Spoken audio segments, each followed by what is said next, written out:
Enrique Cerezo, president of Atlético Madrid, was once asked if Julián Álvarez was leaving for Barcelona. His response, "Can you guarantee you won't die before the end of the year?" The actual quote, "Not a joke I wrote," a 78-year-old club president looked a journalist dead in the eye and answered a transfer question with a meditation on mortality. And honestly, at this point in the Álvarez saga, that might be the most sensible thing anyone involved has said. Welcome back to the channel. Today we're breaking down the Julián Álvarez situation, Atletico's not so secretly unhappy striker, a Barcelona side that will not take no for an answer, and a transfer saga that's been simmering since he stood in front of cameras at the 2026 World Cup and basically told the world, yeah, I want out. If you're new here, this is where we take the noise out of football news and actually explain what's going on. So hit subscribe because we're about to get into it. Let's start with the man himself, because I think Álvarez gets painted as either a villain or a victim, depending on which fan base you ask. And honestly, he's neither. He's just a guy at a crossroads. Here's the thing people forget. Álvarez has done nothing but be a professional. He didn't refuse to train. He didn't throw a strop in a press conference. He didn't post a cryptic Instagram story with a broken heart emoji, which in 2026 is basically the footballing equivalent of illegal filing. He showed up, he worked under Simeone, and by most accounts he's been putting in the performances. That's not a guy who's mailing it in. That's a guy compartmentalizing like an absolute professional. But, and this is important, wanting to leave doesn't make you disloyal. Álvarez came through as basically an understudy at Manchester City, watching Haaland get first dibs on everything, then made a statement move to Atletico, proved himself as an undisputed number 9, and now reportedly feels like the next step is a bigger stage. He grew up idolizing Messi at Barcelona. There's a symmetry there that's honestly kind of poetic, if you're the romantic type, or extremely inconvenient if you're Atletico. So here's the argument, players are not indentured servants. A contract is an agreement to perform your duties, not a life sentence. If a player feels they've outgrown a project, or that a different stage suits their ambitions better, that's a completely legitimate thing to want, as long as they handle it professionally. And by most reports, Álvarez tried to pick.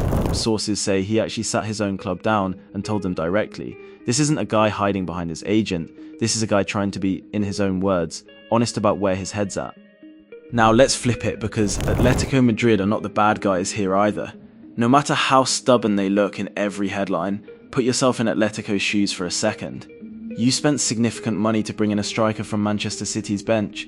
You developed him into arguably the best number 9 outside the world's 2 or 3 super clubs, and now the exact clubs that wouldn't have looked at him twice 3 years ago are circling like it's a going out of business sale. Would you just let that walk out the door? And here's the part pundits gloss over. Elite, proven 26-year-old strikers who can lead the line for a genuine title contender do not exist on shelves. You cannot walk into a shop and buy a Julián Álvarez replacement. Atletico's hierarchy knows this, which is exactly why reports have their valuation sitting somewhere around the 200 million mark, a number that isn't really a price tag. It's a message, it's a club saying, if you want to take our best player, it is going to hurt, and it is going to hurt a lot. That's not petty, that's just smart business. Atletico are trying to protect sporting stability, protect their position in a league where Real Madrid and Barcelona already have every structural advantage imaginable, and protect the message to every other player in that dressing room that this club will not simply be strip-mined by bigger names every time someone gets a good season. If Atletico fold here, it sets a precedent, and precedent is a dangerous thing to give away for free. Okay, now the fun part, the part where I get to be mildly annoyed at my own industry, because here's what actually lit the fuse on this whole thing. It wasn't a formal transfer request, it wasn't a bid on the table, it was noise leaks. Sources say, World Cup sideline interviews getting clipped and reclipped into 40 different headlines, each one slightly more dramatic than the last. By the time Álvarez had actually said anything close to a real quote, half of Spain had already decided he'd basically signed for Barcelona in a Camp Nou car park at midnight. And once that noise starts, clubs stop negotiating like adults and start posturing like it's a hostage situation. Every leak from Barcelona's side gets read by Atletico as disrespect.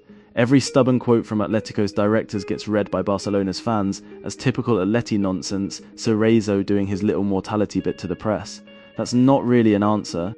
That's a club president who's sick of being asked the same question 40 times a week, because outlets keep the story alive whether or not there's anything new to report. The truth is, media speculation didn't invent this situation. Álvarez's ambition and Atletico's resistance were always going to collide eventually.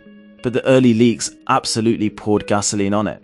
They took what could have been a quiet, dignified, let's revisit this next summer conversation and turned it into a full-blown public standoff where neither side can back down without looking weak. Nobody wants to be the club that caved, and nobody wants to be the player who begged.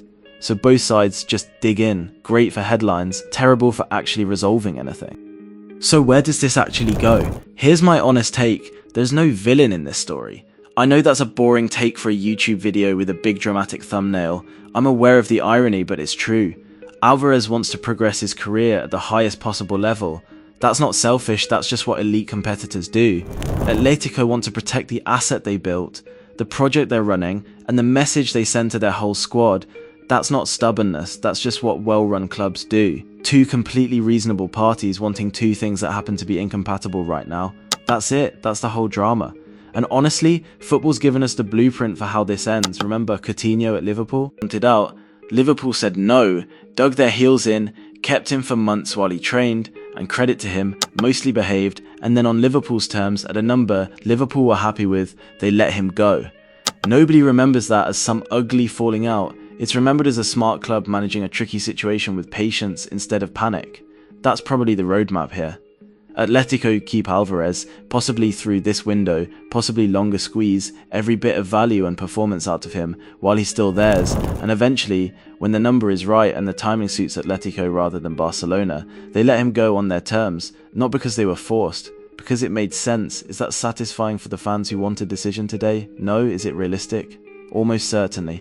So that's the situation as it stands, a player who's handled it like a professional, a club that's defending exactly what you'd expect. A smart club to defend, a media ecosystem that turned a slow burn negotiation into a full season of drama, and an ending that probably looks a lot calmer than the headlines suggest.